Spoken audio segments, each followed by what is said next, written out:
오늘 할 이야기는 조지아 LG와 현대차 급습 사건입니다. 9월 4일 현대차 배터리 공장 건설 현장에서 대규모 이민 단속 작전이 시작되었습니다. 그로 인해 불법 체류자 450명이 체포되었습니다. 그 중에는 한국인 약 300명도 포함되어 있습니다. 체포된 사람들은 모두 하청업체 소속 직원들이었습니다. 현대차는 본사에 직접 고용된 인원은 체포되지 않았다고 발표했습니다. 어떻게 보면 우리 기업들은 미국을 상대로 꼼수를 써왔던 것입니다.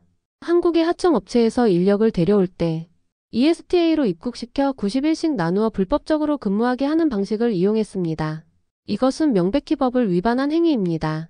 미국 입장에서는 불법적인 일을 저지른 사람들을 잡은 것이고 본사도 비용을 아끼기 위해 이를 알면서도 묵인했다고 볼 수 있습니다.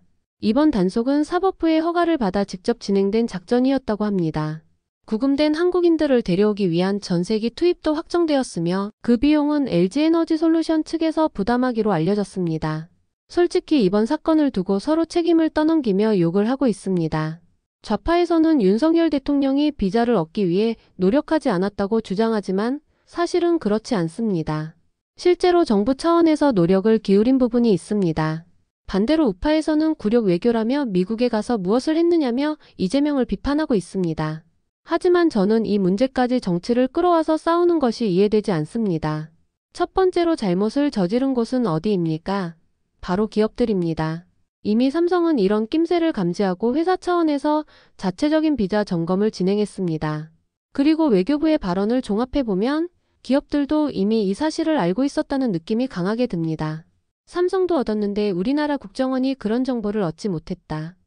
그것까지는 저는 아니라고 생각합니다.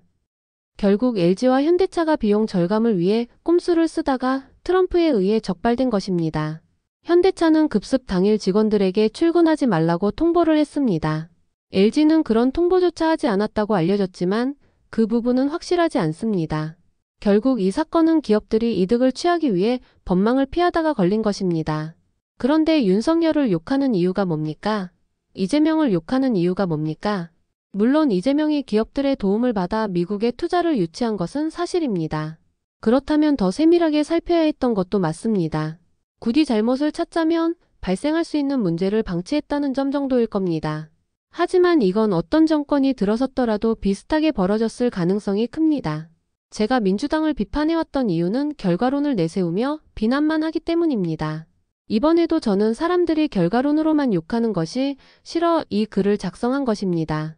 일각에서는 트럼프가 이재명을 압박하기 위해 이런 일을 벌였다는 주장도 있습니다. 근데 정확한 사실은 아무도 모릅니다. 그러니 지금까지 확인된 팩트만 이야기합시다. 가장 큰 잘못은 기업에게 있는 게 아닙니까?